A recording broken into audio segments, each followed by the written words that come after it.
Olá! Nessa aula, vamos abordar a vigilância das doenças transmissíveis. Ao final dessa aula, você será capaz de definir vigilância, sua importância, identificar seus objetivos, características e os tipos de vigilância. Para iniciar, vamos ver alguns fatos recentes. Em dezembro de 2019, 7 casos de pneumonia de causa desconhecida foram identificados na cidade de Wuhan, na China. No dia 5 de janeiro de 2020, a Organização Mundial da Saúde divulgou a ocorrência de 44 casos dessa pneumonia na cidade chinesa, dos quais 11 pessoas estavam em estado grave. No dia 9 de janeiro, foi reportado que se tratava de pneumonia causada por um novo coronavírus. 10 dias depois, em 19 de janeiro, foi divulgado o mecanismo de transmissão da doença. O vírus é transmitido de pessoa a pessoa. Em 30 de janeiro, já havia 98 casos da doença causada pelo novo coronavírus em 18 países da Ásia e da Europa. Diante desse fato, a OMS declarou que essa doença era uma emergência de saúde pública de importância internacional. E em 11 de março, essa emergência de saúde pública passa a ser considerada uma pandemia. Vejam que essa linha do tempo mostra a sequência de acontecimentos desde a identificação de um agravo de saúde inusitado que se torna um problema de saúde pública, com magnitude de uma pandemia em pouquíssimo tempo. Vamos ver como abordar problemas de saúde na população. Esse quadro nos mostra o caminho a percorrer. Inicialmente, precisamos identificar e precisar qual é o problema. Na abordagem de saúde pública, identificamos a ocorrência de problemas de saúde usando o sistema de vigilância que monitora os eventos de saúde da população. Identificada a existência de um problema, é preciso saber qual é a causa e quais os fatores que contribuíram para o surgimento desse problema. Para orientar o que fazer, quais medidas devem ser adotadas para prevenir e controlar o problema de saúde, e, por fim, é necessário avaliar se essas medidas são efetivas, se elas estão controlando a ocorrência da doença. Problemas de saúde na população são complexos e representam um grande desafio, sendo necessário conectar distintos saberes em busca das respostas para o seu enfrentamento. A vigilância em saúde faz parte desse processo. Mas, afinal, o que é vigilância? Resumidamente, podemos dizer que é informação para ação. Definimos a vigilância em saúde como um processo contínuo e sistemático de coleta de dados, análise, interpretação e disseminação de informações em saúde, com a finalidade de recomendar e adotar medidas para a prevenção e controle de problemas de saúde. Ou seja, a vigilância nos aponta problemas e tem o compromisso de propor e adotar medidas para o seu enfrentamento.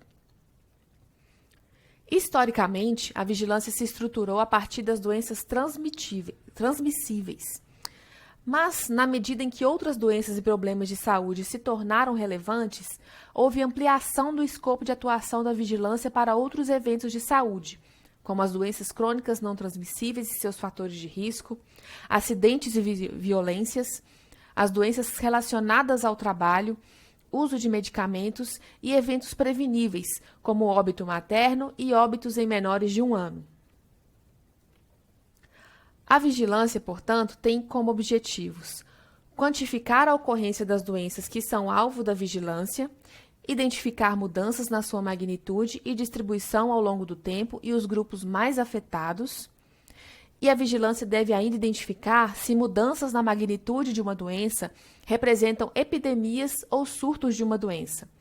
A investigação de surtos e epidemias e a adoção de medidas de controle também é objeto da vigilância. Além disso, deve ser capaz de identificar agravos inusitados, até então desconhecidos, como é o caso da Covid-19. Por fim, deve avaliar o impacto das medidas adotadas. Para alcançar esses objetivos, a vigilância deve se caracterizar pela qualidade das informações, o que requer capacidade de identificar corretamente os casos da doença e de excluir os não casos, ou seja, precisa ter boa sensibilidade e especificidade. Precisa ainda garantir a representatividade dos dados para todos os subgrupos populacionais onde ocorrem os casos, sendo importante abranger dados de todos os níveis do sistema de saúde, da atenção primária à terciária. A simplicidade também deve ser um princípio orientador da vigilância, para facilitar a operacionalização e reduzir custos. Além disso, a flexibilidade e capacidade de adaptação a novas situações epidemiológicas, como a inserção de novas doenças, atuação em casos emergenciais e implantação de novas normas atualizadas, é um atributo essencial à vigilância. Por fim, a aceitabilidade, que se refere à disposição de indivíduos profissionais ou organizações de participarem e utilizarem a vigilância, é fundamental para garantir a adesão aos procedimentos e protocolos. Existem basicamente 3 tipos de vigilância.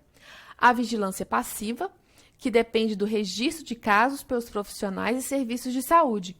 Essa estratégia é a mais simples e mais barata, mas está sujeita a limitações, como o subregistro de casos. Já a vigilância ativa é aquela em que profissionais da vigilância fazem busca intencional de casos, seja para pesquisar suas características, buscar pistas, para apontar possíveis causas, identificar novos casos. Essa estratégia garante maior integridade das informações.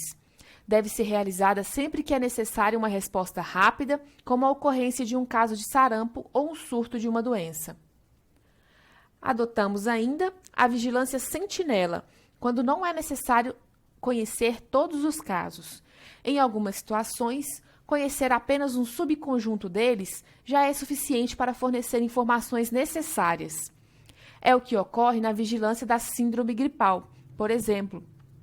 Alguns dos serviços de saúde fazem o registro dos casos, são chamados de unidades sentinela. Em outras situações, são definidos eventos sentinela, que corresponde à doença, incapacidade ou morte inesperada, cuja ocorrência serve como sinal de alerta. Sinalizam problemas de saúde passíveis de prevenção e que não deveriam ocorrer.